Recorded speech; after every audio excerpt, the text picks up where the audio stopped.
আমি কাকে বলবো আমার মন ভালো নেই? এত এত মানুষের ভিড়ে সবাই তো নিজেকে নিয়েই ব্যস্ত। আমার মন খারাপের কথা শোনার মতো দুদণ্ড সময় কই? মুখে স্নেহ হাসিটুকু দেখেই কেউ তো জিজ্ঞেস করে না কি হয়েছে, কেমন আছো, সবাই বলে, কেবল বলার জন্যই বলে।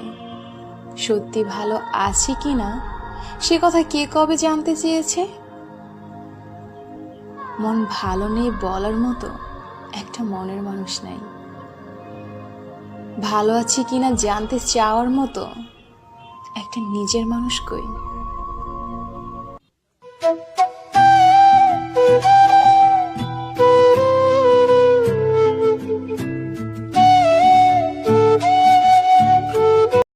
Likey